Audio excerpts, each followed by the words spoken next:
Assalamualaikum warahmatullahi wabarakatuh. Hello everyone, introduce myself. My name is Istiqomah with NPM 224112111 from Management 22 B Class. Ukuran penyebaran data tunggal. Apa itu ukuran penyebaran data tunggal? Ukuran penyebaran data tunggal adalah sejumlah metrik yang memberikan wawasan tentang beberapa jauh variasi data dari nilai tengahnya. Ini membantu dalam memahami sejauh mana hasil pengamatan terdispersi. Ukuran penyebaran data tunggal digunakan untuk mengukur sejauh mana nilai-nilai dalam satu set data tersebar atau merata di sekitar nilai pusat, misalnya rata-rata atau median. Setiap ukuran penyebaran memiliki kelebihan dan kelemahan tertentu, dan pilihan tergantung pada sifat data dan tujuan analisis. Beberapa ukuran lebih peka terhadap nilai ekstrim, sementara yang lain memberikan gambaran lebih baik terhadap tentang sebaran data di sekitar nilai pusat. Selanjutnya, mengapa ukuran penyebaran data tunggal penting? Ukuran penyebaran data penting karena memberikan informasi tentang sejauh mana nilai-nilai dalam satu set data tersebar di sekitar nilai pusat, seperti rata-rata atau median. Meskipun rata-rata atau median memberikan gambaran tentang pusat distribusi, ukuran penyebaran memberikan informasi tentang sejauh mana nilai-nilai individu dalam data tersebut berserak. Jenis-jenis ukuran penyebaran data tunggal. Yang pertama yaitu rentang atau range. Rentang adalah perbedaan antara nilai maksimum dan minimum dalam satu set data. Ini adalah ukuran penyebaran yang sederhana, tetapi bisa sangat dipengaruhi oleh nilai-nilai ekstrim. Yang kedua adalah variansi. Variansi mengukur seberapa jauh setiap nilai dalam data dari nilai rata-ratanya. Perhitungannya melibatkan pengkuadratan selisih antara setiap nilai dan rata-ratanya, lalu mengambil rata-rata dari nilai tersebut. Yang ketiga yaitu deviasi. Deviasi standar adalah akar kuadrat dari variansi. Ini memberikan ukuran penyebaran dalam satuan yang sama dengan data aslinya. Dan yang terakhir, yang keempat, yaitu kuartil deviasi atau quartile deviation. Kuartil deviasi adalah setengah dari jangkauan interkuartil. Ini memberikan gambaran tentang penyebaran di sekitar kuartil. Selanjutnya, rentang data sebagai ukuran penyebaran data tunggal. Rentang atau range adalah salah satu ukuran penyebaran data tunggal yang paling sederhana dan sering digunakan. Rentang mengukur jarak antara nilai maksimum dan nilai minimum dalam satu set data. Rumusnya yaitu rentang sama dengan nilai maksimum dikurang nilai minimum. Cara menghitung rentang adalah dengan mencari nilai maksimum dan minimum dari data dan mengurangkan nilai maksimum dari nilai minimum. Rentang memberikan gambaran tentang seberapa besar variasi nilai dalam dataset. Meskipun sederhana, rentang memiliki beberapa kelemahan, terutama karena rentang sangat dipengaruhi oleh nilai-nilai ekstrim dan mungkin tidak memberikan gambaran yang baik tentang sebaran sebagian besar data jika ada nilai-nilai ekstrim yang signifikan. Oleh karena itu, pada beberapa kasus, ukuran penyebaran lain seperti deviasi standar atau jangkauan interkuartil mungkin lebih disukai. Contohnya, misal kita memiliki data sebagai berikut: 5, 8, 12, 15, dan 20. Rentangnya kita menggunakan nilai maksimum dikurang nilai minimum. Rentang nilai maksimum yaitu 20 dan nilai minimum adalah 5. Sehingga 20 dikurang 5 sama dengan 15. Jadi, rentang dari data tersebut adalah 15. Selanjutnya yaitu variansi data dan standar deviasi sebagai ukuran penyebaran data tunggal. Variansi atau variance dan deviasi standar atau standard deviation adalah dua ukuran penyebaran data tunggal yang sering digunakan untuk memberikan informasi tentang sejauh mana nilai-nilai dalam satu set data tersebut di sekitar nilai pusat seperti rata-rata atau median. Di bawahnya merupakan rumus dari variansi dan deviasi standar. Variansi dihitung dengan mengambil selisih antara setiap nilai dalam dataset dengan nilai rata-ratanya, mengkuadratkannya, dan kemudian mengambil rata-rata dari seluruh nilai tersebut. Deviasi standar adalah akar kuadrat dari variansi dan memberikan ukuran penyebaran dalam satu set yang sama dengan data aslinya. Deviasi standar sering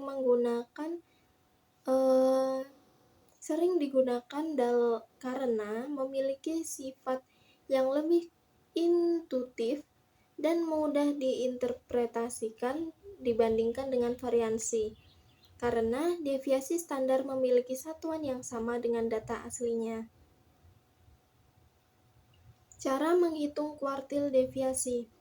Kuartil deviasi atau quartile deviation adalah ukuran penyebaran data tunggal yang dihitung berdasarkan jangkauan interkuartil. Interkuartil range dikurang EQR.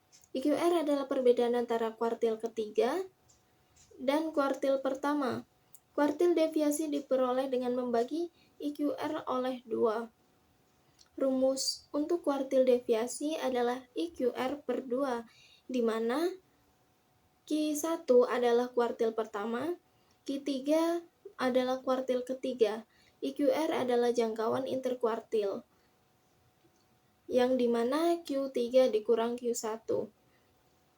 Kuartil deviasi memberikan gambaran tentang seberapa jauh sebagian besar data tersebar di sekitar kuartil pertama dan ketiga. Ini tidak terlalu dipengaruhi oleh nilai-nilai ekstrim dalam data, seperti halnya rentang, sehingga lebih stabil dan lebih dapat diandalkan dalam beberapa situasi. Di atas merupakan contoh dari kuartil deviasi. Misalkan kita memiliki data sebagai berikut: 5, 8, 12, 50, dan 20. Yang pertama kita menghitung kuartil pertama dan kuartil ketiga, yang dimana Q1 adalah median dari setengah pertama data. Median merupakan 5 dan 8, sama dengan 6,5. Untuk Q3-nya adalah median dari setengah kedua data. Q3 sama dengan median 15 dan 20, sehingga menghasilkan nilai tengahnya yaitu 17,5. Yang kedua, kita menghitung EQR atau jangkauan interkuartil. EQR sama dengan Q3 dikurang Q1, sama dengan 17,5 dikurang 6,5, sehingga hasilnya yaitu 11. Yang ketiga, kita menghitung kuartil deviasi. Kuartil deviasi sama dengan EQR per 2, sama dengan 11 per 2, sehingga menghasilkan 5,5. Jadi, kuartil deviasi dari data tersebut adalah 5,5. Contoh penerapan ukuran penyebaran data tunggal. Mari kita lihat contoh penerapan ukuran penyebaran data tunggal dengan menggunakan data nilai ujian siswa. Anggaplah kita memiliki data nilai ujian matematika siswa kelas 10 sebagai berikut: 75, 80, 85, 90, 95, 75, 80, 85, 90, dan 95. Sekarang mari kita terapkan beberapa ukuran penyebaran data ini. Yang pertama yaitu rentang atau range. Rentang sama dengan nilai maksimum dikurang nilai minimum. Nilai maksimalnya yaitu 95 dari data tersebut, dan untuk nilai minimumnya adalah 75. Sehingga 95 dikurang 75 sama dengan 20. Rentang memberikan kita gambaran tentang seberapa besar variasi nilai-nilai ujian. Yang kedua, kita mencari variansi dan deviasi standar. Selanjutnya kita mencari variansi dan deviasi standar. Langkah pertama yaitu menghitung rata-rata. Rata-rata sama dengan penjumlahan dari seluruh data tersebut, yaitu 75, 80, 85, 90, dan 95. Dibagi berapa jumlah data tersebut, yaitu 5, sehingga menghasilkan 85. Langkah kedua kita menghitung variansinya. Variansi sama dengan 75 dikurang 85 kuadrat pangkat 2 ditambah 80 dikurang 85 pangkat 2 ditambah 85 dikurang 85 pangkat 2 ditambah 90 dikurang 85 pangkat 2 dan ditambah lagi 95 dikurang 85 pangkat 2 dan dibagi jumlah data 5, sehingga menghasilkan 100 ditambah 25 ditambah 0 ditambah 25 ditambah 100 dibagi 5 sama dengan 250 dibagi 5 sama dengan 50. Langkah ketiga kita menghitung deviasi standarnya. Deviasi standar merupakan kuadrat dari variansi tersebut, sehingga nilai variansi yaitu 50, sehingga akar dari 50 adalah 7,07. Variansi dan deviasi standar memberikan ukuran sejauh mana nilai-nilai individu berserak dari nilai rata-rata. Dan yang terakhir, yang ketiga, kita menghitung kuartil deviasi. Langkah pertama, kita mengurutkan data tersebut dari yang terkecil hingga yang terbesar, yaitu 75, 80, 85, 90, dan 95. Langkah kedua yaitu kita menghitung kuartil pertama dan kuartil ketiga. Q1 sama dengan median dari setengah pertama data, yaitu 75 dan 80, sehingga kita menghasilkan nilai tengahnya 77,5. Untuk Q3-nya adalah median dari setengah kedua data, yaitu 90 dan 95. Untuk nilai tengahnya kita menghasilkan 92,5. Langkah ketiga kita menghitung IQR atau jangkauan interkuartil. IQR dengan rumus Q3 dikurang Q1 sama dengan 92,5 dikurang 77,5 sama dengan 15. Langkah yang terakhir, langkah keempat yaitu menghitung kuartil deviasinya. Kuartil deviasi sama dengan IQR per 2, yaitu 15 dibagi 2 sama dengan 7,5.